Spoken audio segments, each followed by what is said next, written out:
తిరుమల తిరుపతి దేవస్థానంలో కల్తీ నెయ్యి విషయం ఏదైతే ఆనాడు స్వయంగా చంద్రబాబు నాయుడు గారు అసెంబ్లీలో మాట్లాడారో, మరి ఆనాడు ఆయనకు వచ్చిన రిపోర్ట్ తప్ప, లేదు అంటే ఆ తర్వాత ఇప్పుడు సిబిఐ గాని సిట్ గాని ఇచ్చిన రిపోర్ట్ తప్ప అనేది తెలియాల్సిన అవసరం ఉంది. ఎవరిది కరెక్టు, ఏది తప్పు? ఎందుకంటే ఆనాడైనా ఆయన ఒక రిపోర్ట్ చూసే మాట్లాడారు, ఈనాడైనా ఒక రిపోర్ట్ చూసే చంద్రబాబు నాయుడు గారు మాట్లాడారు. కానీ ఈ రిపోర్టు ఎవరు చంద్రబాబు నాయుడు గారికి ఇచ్చారు? ఈ రిపోర్టు ఆధారంగా ఎందుకు ఆనాడు అంటే జంతువుల కొవ్వు అనేది ఆనాడు రిపోర్ట్లో ఎందుకు వచ్చింది, ఈ రోజు అది కెమికల్ రిపోర్ట్ అనేది ఎందుకు వచ్చింది? అసలు ఈ గొడవలన్నింటికీ కారణం ఈ రెండే. కేవలం తిరుమల తిరుపతి దేవస్థానంలో నెయ్యికి వాడాల్సిన దాంట్లో ఒక ఫ్యాట్ ఉంది. ఆ ఫ్యాట్ ఏంటి? అది చెట్ల నుంచి తీసిన ఫ్యాటా, లేదంటే జంతువుల ఎముకల నుంచి తీసిన ఫ్యాట్ అనేది తేలాల్సి ఉంది. దీని మీద అనేక రకాలుగా జరిగిన పరిణామాలు, సిబిఐ అండ్ సిట్ ఇచ్చిన రిపోర్ట్లు. సిబిఐ ఇచ్చిన రిపోర్ట్లో ఎక్కడా కూడా ఆనాటి పెద్దవాళ్ళ ప్రమేయాలు, పెద్దవాళ్ళ పేర్లు కూడా ఎక్కడ ప్రస్తావించని పరిస్థితితో ఈ రోజు రెచ్చిపోతున్న వైసీపీ నాయకులు, ఖచ్చితంగా వీళ్ళకి సంబంధించిన ఎవరి పేర్లు రాలేదు. సుబ్బారెడ్డి గాని, ధర్మారెడ్డి గాని, కరుణాకర్ రెడ్డి గాని, వీరెవ్వరి పేర్లు రాకుండా వచ్చిన రిపోర్టుతో ఒక రకంగా వైసీపీ ఈనాడు రెచ్చిపోతున్న పరిస్థితి కారణమైంది. మరి దీనిని టెక్నికల్ గా ఎదుర్కోవాల్సిన కూటమి ప్రభుత్వం తప్పు జరిగి ఉంటే నిజంగా అది తిరుమల తిరుపతి దేవస్థానం శ్రీ వెంకటేశ్వర స్వామి వారికి సంబంధించిన విషయం. ఇది నాకో మీకో వ్యక్తులకో కాదు, ఒక దైవానికి సంబంధించిన విషయం. ఎంతో మంది భక్తుల మనోభావాలతో ముడిపడి ఉన్న ఆ దైవానికి సంబంధించిన విషయంలో ఒక్కడుగు వెనక్కేసి తాము తగ్గి ఆనాటి రిపోర్ట్ ఈనాటి రిపోర్టుల్లో తప్పులు తడుకొచ్చిందో, లేదు అంటే ఇది ఇంకొక ఈ కెమికల్ ఆయిల్ అనుకునో సరిపెట్టుకుందామనో, ఇంకా దేవుడి విషయంలో మనం ఇంతకు మించి ఎక్కువ ప్రస్తావనలు సాగదీయడం అనేది మన నమ్మకాన్ని మనమే కోల్పోయినట్టు అవుతుంది. కాబట్టి ఇది ఒక కెమికల్ మాత్రమే అనుకుందామనో కూటమి ప్రభుత్వం సరిపెట్టుకొని ఉండుంటే, ఇప్పటికే సరిపెట్టుకున్నా, ఇప్పటికే తమకు తామే దైవానికి క్షమాపణ చెప్పుకున్న ప్రతి ఒక్క హిందువు, అంటే అక్కడ స్వామివారికి నివేదించిన నైవేద్యంలో తప్పు జరిగింది, ఆ తప్పు ఎవరు చేసినా సరే, అది అక్కడున్న అధికారులు చేశారా, ఆ అధికారులు తీసుకొచ్చిన కంపెనీ వాడు చేశాడా, ఏ తప్పు జరిగినా సరే అది వైసీపీ చేసిందా టీడీపీ చేసిందా అని కూడా ఆలోచించకుండా ప్రజలందరూ ఏకదాటిన హిందువులు, కులాలకి సంబంధం లేదు, అసలు నిజానికి మతాలకు కూడా సంబంధం లేకుండా తిరుమల తిరుపతి స్వామివారి లడ్డూని ఇష్టంగా నైవేద్యంగా తీసుకోగలిగిన వాళ్ళు ఉన్నారు. కొంతమంది తీసుకోకపోవచ్చు, కొంతమంది ఇష్టంగా నైవేద్యంగా తీసుకునే వాళ్ళు ఉన్నారు. మరి ఇలాంటి వాళ్ళు అందరి మనోభావాలు ముడిపడి ఉన్న నేపథ్యంలో జరిగినదేదో జరిగిపోయింది. అందరం కూడా ఆ దేవదేవుణ్ణి మనస్ఫూర్తిగా క్షమాపణలు వేడుకుందాం. పార్టీ ఏదైనా సరే, జరిగిన కాలం ఏదైనా సరే, అది ఎవరి పీరియడ్లో అయినా సరే, ఇది ఇక్కడికి వదిలేద్దాం అని ఒక నిర్ణయం తీసుకోవడంలో మాత్రం అధికారంలో ఉన్న పార్టీ దీనిని జాగ్రత్తగా ప్రజల మనోభావాలకి ముందుకు తీసుకువెళ్లడం విషయంలో మాత్రం ఖచ్చితంగా ఫెయిల్ అయింది. అది కాస్త సాగదీసి ఆనాడు కూడా మేము ఇదే మగధా న్యూస్ ప్రారంభంలో ఈ విషయాన్ని కూడా చెప్పాం.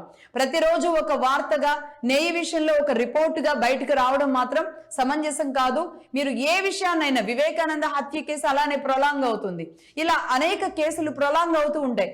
ఏదైనా ప్రొలాంగ్ చేసుకోండి, ఏదైనా చేయండి, కానీ ఒక్క లడ్డూ విషయాన్ని మాత్రం సాగదీయొద్దు. ఏదో ఒక దాన్ని అక్కడ ఫుల్ స్టాప్ పెట్టండి. జరిగిన పొరపాటు ఏదైతే జరిగిందో భగవంతుడిని క్షమాపణ కోరుకుంటే ఏదైనా క్షమించగలిగిన ఆ భగవంతుడు దీన్ని కూడా క్షమిస్తాడు.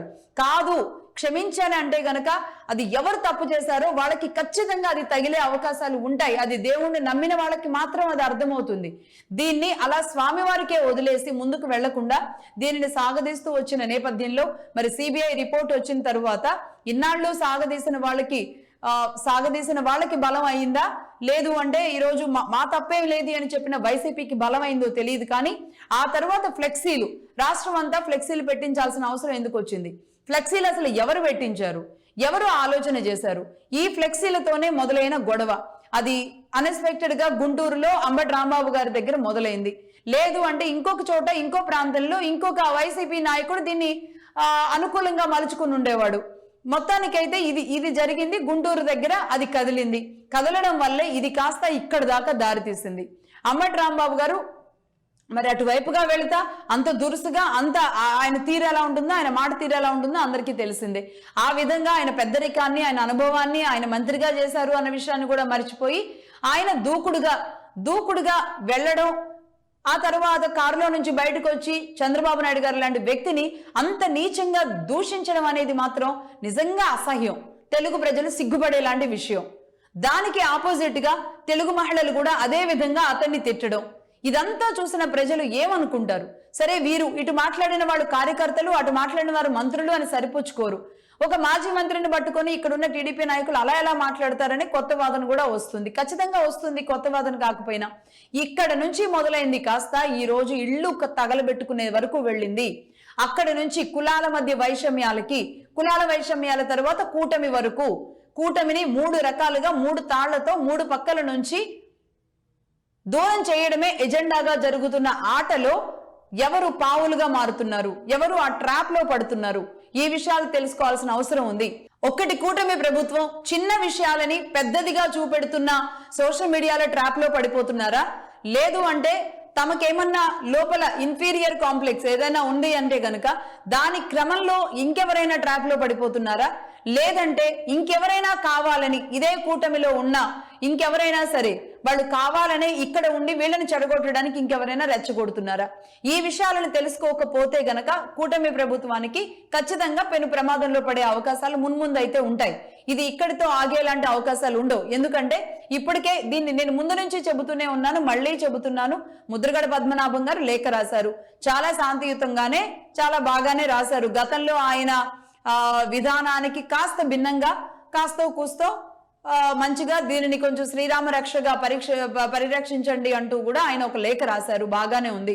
మరి దీనికి మళ్ళీ టీడీపీ నాయకులు ఆయనకు కూడా ఒక కౌంటర్ రాశారు. ముద్రగడ పద్మనాభం గారి లేఖల గురించి తెలియందేం కాదు, బట్ దీనిని అనుకూలంగా మలుచుకోవడానికో, లేదంటే దీనిని ఇంకో అవసరంగా మలుచుకోవడానికో, లేదంటే రాష్ట్రం కోసమో ఏదో రాశారు. దానికి మళ్ళీ టీడీపీ నాయకులు రాశారు. ఇది కాస్త మళ్ళీ ఎక్కడికి వెళుతుంది?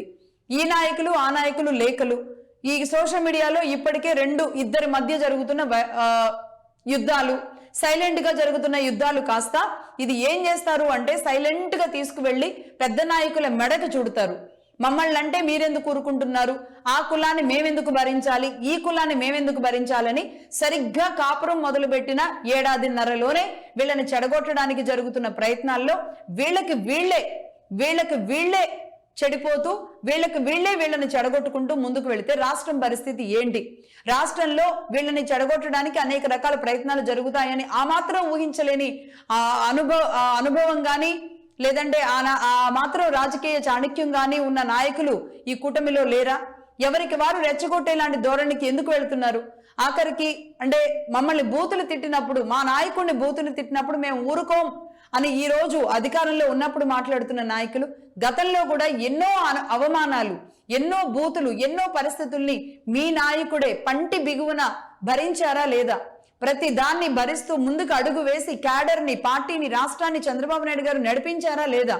ఆయన నడిపించకుండా, ఆయన ముందుకు తీసుకువెళ్లకుండా ఇక్కడి వరకు పార్టీ రావడం సాధ్యం అవుతుందా?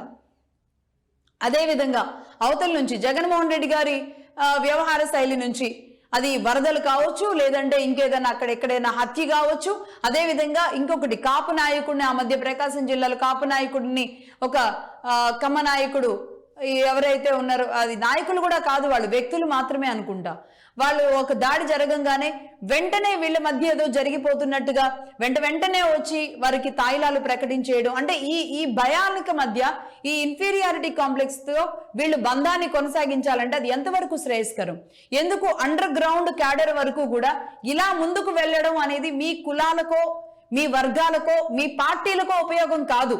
రాష్ట్రానికి అవసరం, రాష్ట్రం బాగుండాలి అంటే వీళ్ళు ముందుకు వెళ్ళాలి అని చెప్పడంలో ఎందుకు ఫెయిల్ అవుతున్నారు?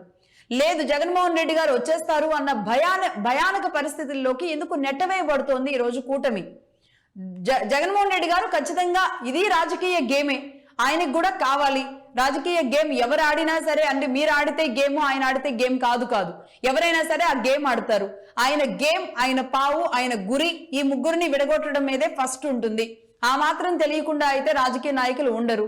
మరి ఆ కొట్టే గురికి వీళ్లే అవకాశం ఇస్తూ వీళ్లే తీసుకెళ్లి ఆ రాయిని జగన్మోహన్ రెడ్డి గారి చేతుల్లో పెడుతుంటే ఏమనుకోవాలి? కూటమి ఇంత అటు ఒకవైపు పవన్ కళ్యాణ్ గారు, ఇంకొక వైపు బీజేపీ, బీజేపీ పూర్తిగా మోడీ గారే వచ్చి మేము అంతా పూర్తి స్థాయిలో మేము ఉన్నామని అనేక రూపాల్లో అనేక రకాలుగా చెప్పినప్పుడు మరి కూటమి రెచ్చిపోవడం మాత్రం సరైన విధానం అయితే కాదనిపిస్తోంది. అలా అని తిట్లను భరించమని బూతులు తిడుతుంటే అలాగే ఉండమని కాదు. ఇన్ని బూతులు గతంలో భరించిన వాళ్ళు ఇప్పుడెందుకు భరించలేకపోతున్నారు? కంటికి కన్ను పంటికి పన్ను సమాధానం కాదు. దీనికి చట్టాలు ఉన్నాయి, లీగల్ గా తేల్చుకోవాల్సింది ఉంది, ప్రజాక్షేత్రం ఉంది, ప్రజలు చూస్తున్నారు. వీళ్ళు ఈ రోజు ఆ రోజు బూతులు మాట్లాడారనే ఇష్టం వచ్చినట్లుగా ఆంధ్రప్రదేశ్ పరువుని నిట్ట నిలువున వీళ్ళ తెలుగు భాషతో వీళ్ళ తెలుగు భాషతో బూతుల భాషతో తెలుగు మొత్తానికి కూడా తెగులు పట్టిస్తున్నారు అన్న ఒక కోపంతో కులాలకు అతీతంగా మతాలకు అతీతంగా అందరూ కూడా ఈరోజు అందరూ కూడా ఒకవైపు తిరిగిన నేపథ్యంలోనే కేవలం ఒక 11 సీట్లు మాత్రమే వైసీపీకి రావడం అంటే ఇంతకంటే పెద్ద దెబ్బ ఎవరికి తగులుతుంది? అంటే ఒక రకంగా చచ్చిన పావుని మళ్ళీ చంపేలాంటి ప్రయత్నాలు కాదు ఇవి. చచ్చిన పాముని బతికించడానికి చేస్తున్న ప్రయత్నాలు కూటమి ప్రభుత్వం చేస్తుంది అనేది చాలా ఓపెన్ గా చూసే ప్రతి ఒక్కరికి కూడా అర్థమవుతున్న అంశం. ఈ నేపథ్యంలో కూటమి చక్కదిద్దాల్సిన అంశాల విషయంలో మగధ కొన్ని సూచనలు అయితే మాకు అనుగుణంగా మేము చెప్పే ప్రయత్నాలు అయితే రాష్ట్రంలో పరిస్థితులు చక్కబడాలి అంటే మేము చెప్పే కొన్ని సూచనలు ఏంటంటే, ఒకటి, అసలు కల్తీ నెయ్యి విషయంలో ఒక క్లారిటీతో రాగలగడం. వచ్చిన దైవం ఉన్నాడు, దైవం చూసుకుంటారు కాబట్టి నిజానిజాలు ఏంటి వాస్తవాలు ఏంటి అనే విషయాన్ని చెప్పగలగడం. లేదా ఇంకా దీనిని ఇక్కడికి అందరూ వదిలేయండి, ఇంకా అందరం కూడా ఇంకా దేవుడికే వదిలేసి ముందుకు వెళదాం, పొరపాటే జరిగింది కానీ ఇంకొకరెవరో ఆ పొరపాటుని దాయాలనుకున్నారు, కానీ ఈ నింద ఈ రోజు మీ మీద పడుతుంటే కూడా భరించాలి. ఇంకా భరించడం అనేది కూటమికి కొత్త ఏం కాదు, కూటమికి కాదు టీడీపీకి కూడా కొత్త ఏం కాదు భరించడం అనేది. కాబట్టి నెయ్యి విషయంలో జరిగిన పొరపాటుని భరించగలిగి దీనిని సంయమనంగా దీనిని క్లోజ్ చేసి ఉండగలిగితే గనక పరిస్థితి ఇక్కడ దాకా వచ్చి ఉండేది కాదు. రిపోర్ట్స్ లో ఏం జరిగింది, సిబిఐలో ఏం జరిగింది, ఆ తర్వాత ఇక్కడ దాకా వచ్చిన రిపోర్ట్ లో మార్పులు ఏం జరిగాయి, ప్రతి ఒక్కరి మీద కూడా ఆ డౌట్స్ వస్తున్నాయి. ఇన్నాళ్ల పాటు మీరే తప్పు చేశారు అన్నప్పుడు వాళ్ళ పేర్లు లేనప్పుడు వాళ్ళు ఖచ్చితంగా రెచ్చిపోయేలాంటి పరిస్థితికి కారణం అవుతుంది.